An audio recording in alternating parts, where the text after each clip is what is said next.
Hereby resume the meeting of Parliament handling the draft budget 2025 for the country St. Maarten.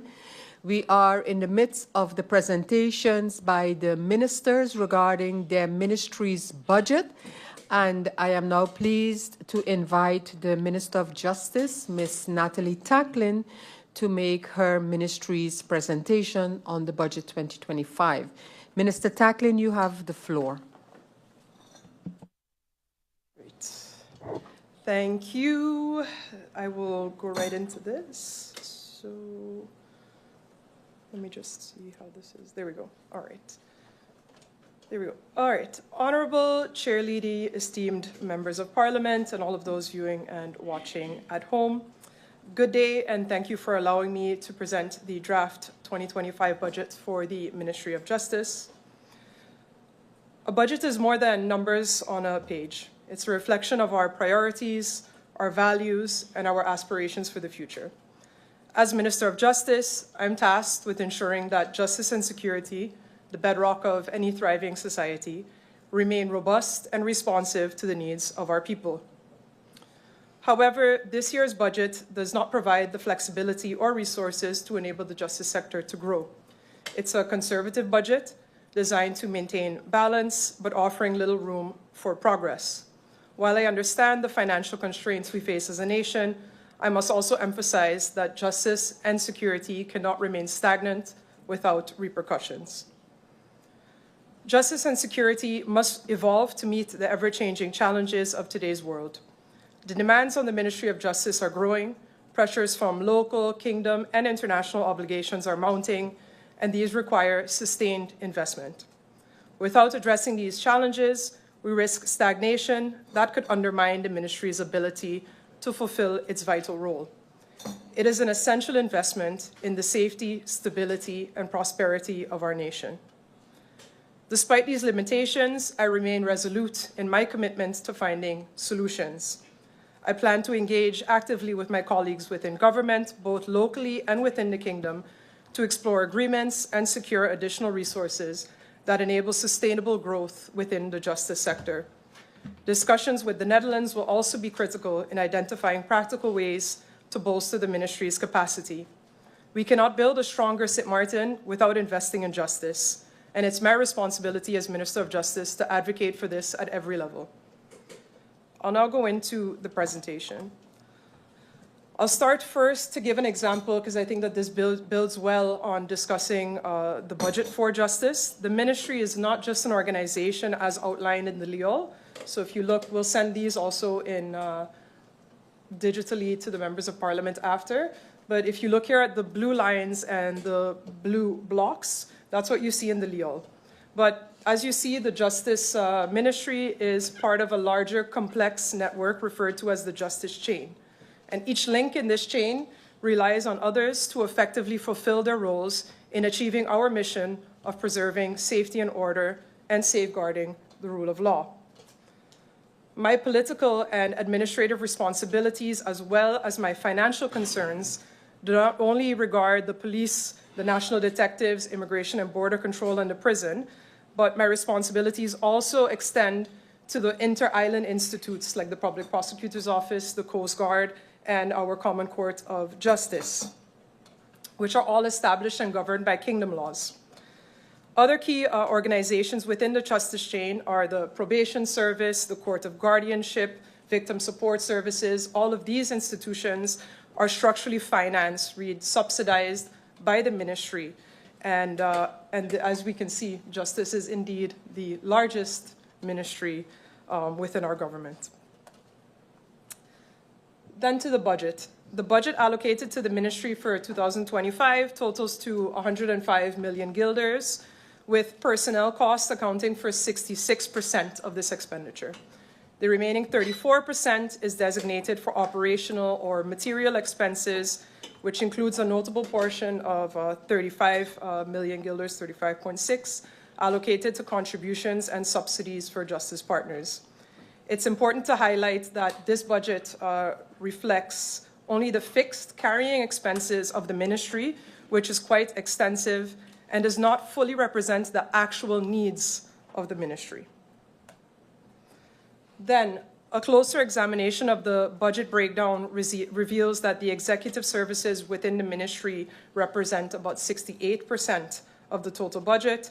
Among the various services, the police department commands the largest share, which is 31%, followed by the House of Detention or the Point Blanche Prison at 15%, and Immigration and Border Patrol Services at 12%. Other divisions like the Landsrecherche, Customs, FIU, MOT, Court of Guardianship receive significantly smaller allocations. Again, however, it's important to note that this budget does not accurately reflect the full operational costs necessary for these divisions to function at their optimal capacity. 10% of the Justice budget is allocated to the Policy Department, Judicial Affairs, the Staff Bureau, and the Minister and the Minister's Cabinet. Then, to zoom in a little bit on the justice chain partners that I mentioned before that are governed by kingdom laws, for example, the Prosecutor's Office, Coast Guard, or Raad voor de Rechtshandhaving, the Common Court, all of them receive contributions governed by kingdom laws, and this makes up for 16% of the total budget. This exceeds an amount of 17 million guilders.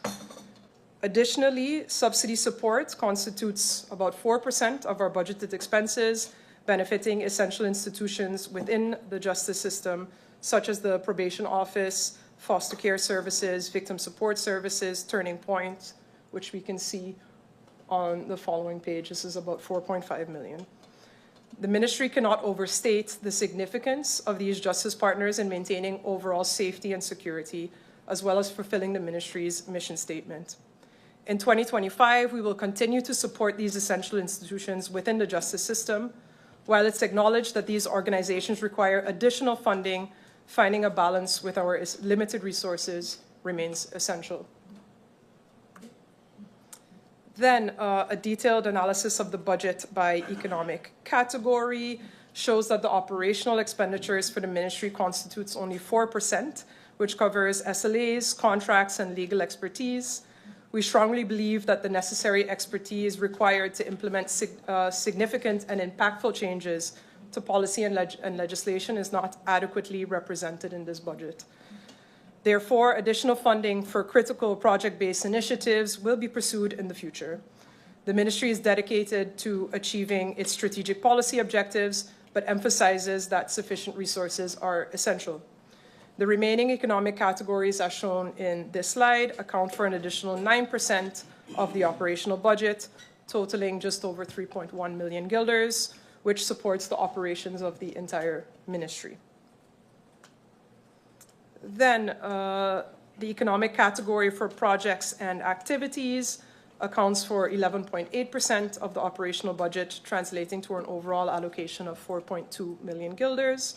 Key initiatives within this category include the VGT project, that's Versterking Grenstoezicht, which is subsidized by the Netherlands, and with a budget of 2 million guilders for 2025. Additionally, efforts to combat subversive crime and human trafficking are collectively budgeted at 300,000 guilders, along with subsidy support from BZK. Other initiatives such as electronic monitoring program, the Executive Protection Unit, and the FIU project aimed at enhancing capabilities to combat money laundering, as well as activities related to the AVO and Justice Week, are budgeted at approximately 1.9 million guilders for 2025. The ministry has a total budget of 677,500 guilders allocated for courses and training. Other specific operational expenditures fall under the category of other goods and services, which represents 23.3% of the total operational budget. This category encompasses various expenses, including meals and medical costs for detainees, expenditures for inmates that are housed in the Netherlands, foster care support for children in care, legal expenses related to the representation of detainees, and subsidized legal aid. While this category is significant, it often fails to capture all the necessary resources accurately due to unpredictable needs. Consequently, unexpected expenses may lead to sacrifices in other budgeted areas to stay within available resources. Furthermore, it's noteworthy that a substantial 49.2% of the overall operational budget is allocated to the expenses of our justice chain partners, which I mentioned before, that 17 million, give or take. Then the CapEx, as in this draft budget, the capital budget for 2025 places significant emphasis on the necessary investment in the ministry's service vehicle fleet, which has been neglected for several years. This investment is crucial for ensuring the safety of our officers and staff as they perform their duties. Additionally, there will be further investment in the CCTV surveillance network of KPSM, which is essential for maintaining visibility in high crime areas throughout St. Maarten. I heard some comments about what we're doing for the rise in crime. This is one of them. And this allows, of course, for better resource utilization and more effective response to and prosecution of crimes. The final component of the investment is related to the phase 2 of the UNOPS project for the prison, which I'll touch on in a couple slides. Then the justice personnel. I know we talked about this briefly in the Central Committee, but I wanted to really put this here in and paint a picture for the members of Parliament and those viewing at home. Regarding the most critical aspect of our ministry and its largest budget segment, personnel, we can see a clear reality check if we look at this slide in terms of the resources needed versus those that are available. So we have here our FTEs and the actual on-hand staff that we have within those departments. The situation highlights that the ministry has been operating with resources significantly below what is required. It also reflects the unwavering dedication of our personnel and their commitment to this country, achieving results despite these challenges. However, this is an undesirable situation with less than 50% of the necessary personnel available in the Ministry of Justice. There are critical vacancies within the management team and essential expertise needed to meet policy and legislative goals, as well as frontline staff that need to be budgeted to ensure the continued growth and allow departments to function at full capacity. Addressing these realities is crucial, and budgetary parameters must evolve to tackle these shortfalls. And I think working on these is also one of my priorities for this coming year, to see how we can work together to bring more capacity. Then some notable projects that I'll go into. The Crime Fund is listed at the bottom, but I have slides on the other ones, so I'll just dive into that one first. I've taken note of the motion that was submitted by MP Roseberg, and I believe also MP Arian, regarding the Crime Fund, and I appreciate the attention that's been drawn to this important matter by the MPs. While the policy plans for the fund are not included in this draft budget, I assure you that detailed proposals will be submitted to Parliament during Q1 of 2025. In developing these policy plans, I want to mention that the allocation and use of Crime Fund resources will be handled with utmost care. This is particularly important in light of critical remarks previously made by the General Audit Chamber and the Council of Law Enforcement, which highlighted areas of concern regarding the fund's management. In that light, I also want to say that I've already had preliminary discussions with the Minister of Education, Culture, Youth and Sports to collaborate with the ministry on crime prevention initiatives within our schools. We spent a lot of time talking about youth and crime, and I think we really need to start in the schools and really be in front of all of this. So, we're working together. We already have some elaborate plans, but of course we want to ensure that everything is properly put together and that there's a concrete plan for the year when we bring that to Parliament. Aside from doing things in the schools, what I want to look at as well is I intend to allocate funding towards initiatives that address human trafficking, and with the goal of improving our Tier 3 status within 2021. So our goal is to go from Tier 3 to a Tier 2 watch list, as we call it. Then, of course, the placement process, which I know is one that everybody cares very deeply about. Here's an update of where we are so far. So we can report that upon reviewing the progress made in phase 1, that 530 employees are scheduled for a formal placement as of January 1st, 2023. And of that, 290 LBAs have been formalized. This includes the most recent batch 12, which I signed in December and have since handed out to these employees. Although the progress has been slower than desired by the personnel, achieving more than 50% of the phase's progress is still a positive outcome. So here we have, so far, we need to get to 530. Right now we're at 288. And the total retroactive payment so far for this 231 is about 5.5 million guilders. And then the rest here are pending payment. This also shows here per department where we are. So as you can see, this is then a total overview of how we got to the 288. This includes batch 12 that was just handed out. And then as we see here, as you can see, it's clear that the Point Blanche prison has not made progress, but this is directly linked to, however, the function book is finished for the Point Blanche prison, and the aanbodsbrieven are supposed to go out within the coming weeks. So we're hoping to really get that. It's a priority of mine also to get the prison sorted as soon as possible so that they have legal certainty as to their exposities.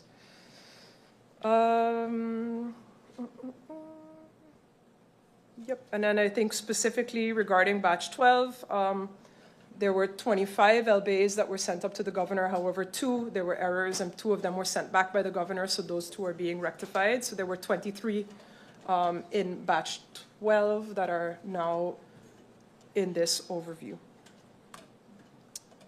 Then the prison project. In November 2020, due to the structural poor conditions in St. Maarten's prison system, the then Minister of Justice requested assistance and cooperation from the Netherlands to address these issues. This collaboration is based on the cooperation agreement on safeguarding the Plan van Aanpak for Curaçao and St. Maarten, under which there was a plan of approach for detention.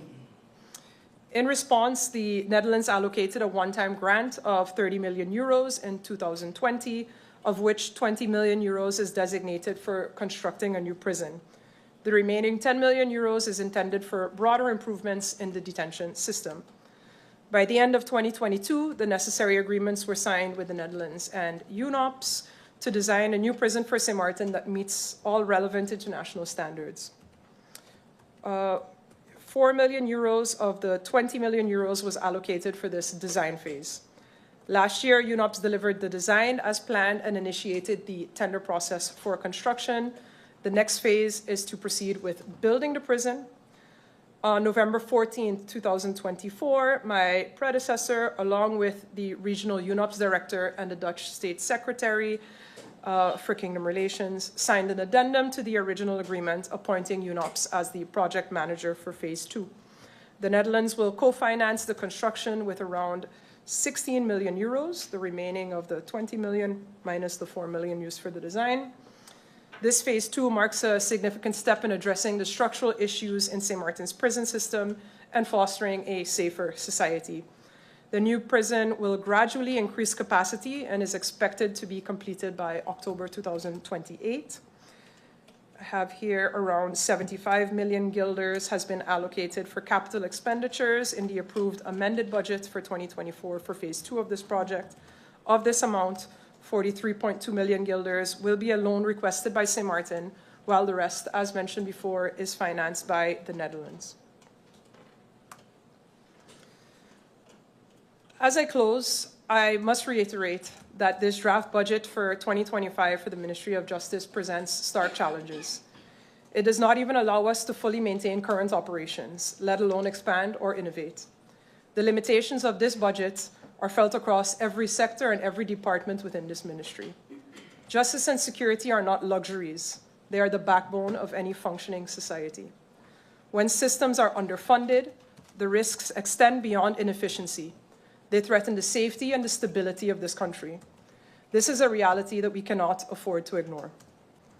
While the limitations of this budget are clear, they do not diminish my resolve to address them.